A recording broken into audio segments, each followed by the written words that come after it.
Bon, j'ai fait coucher Gérard.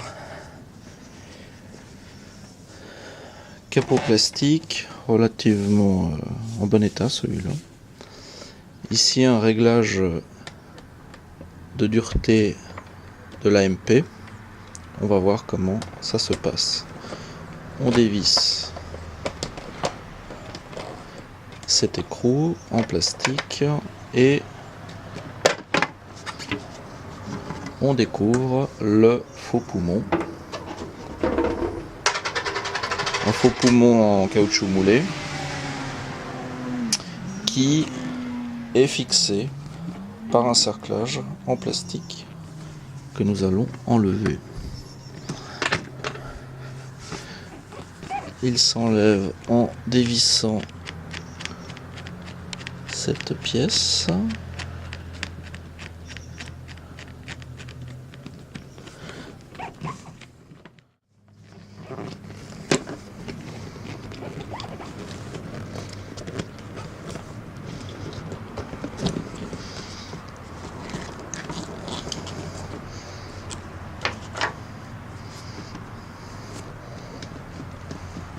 Le faux poumon est une pièce très jolie.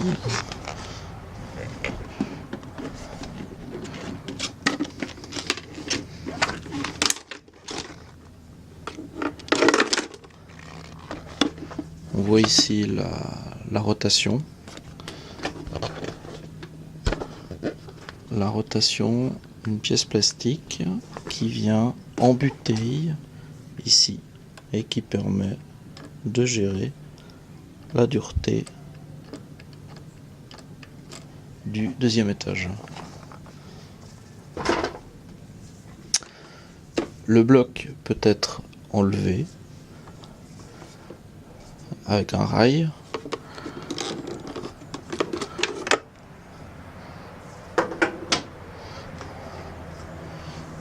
On va le laisser.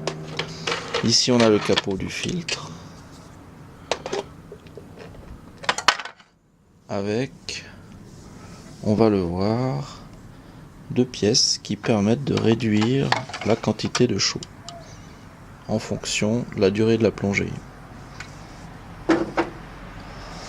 Le capot possède un moulage qui suit, on voit, qui adopte la forme des pièces.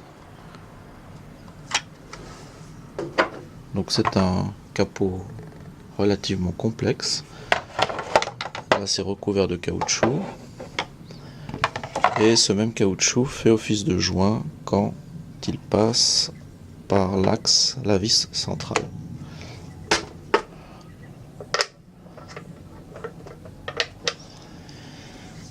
Le filtre en lui-même est une merveille de plastique injecté.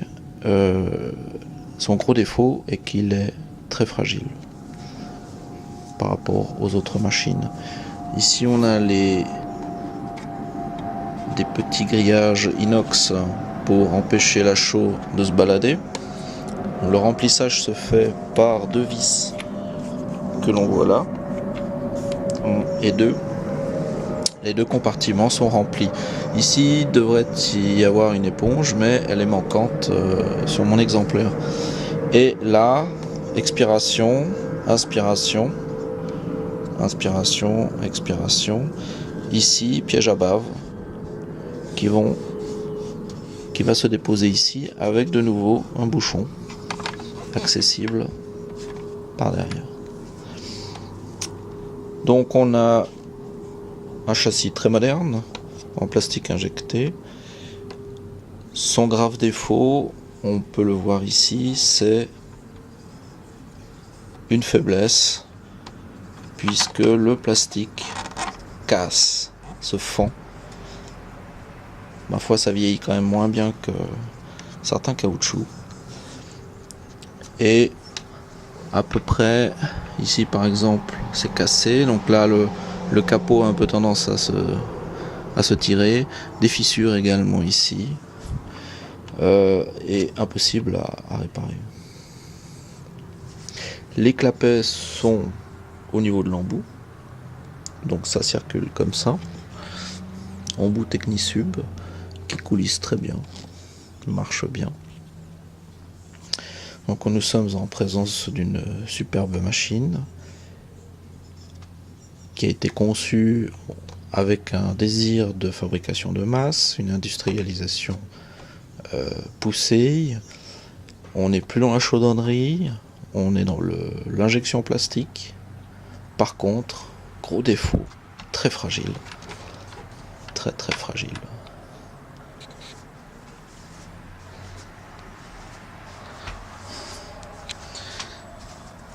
L'injection se fait en 2 temps. Un premier étage à ce niveau-là, avec un injecteur ici. 2 tuyaux. Je n'ai pas encore bien compris la fonction.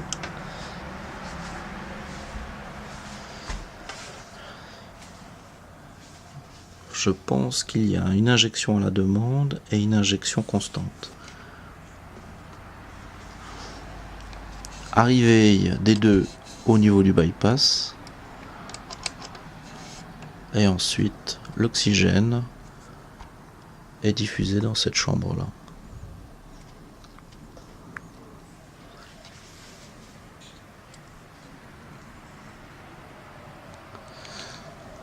Le bloc est un pas argon, le pas oxygène italien, est un pas argon en Suisse et en Allemagne.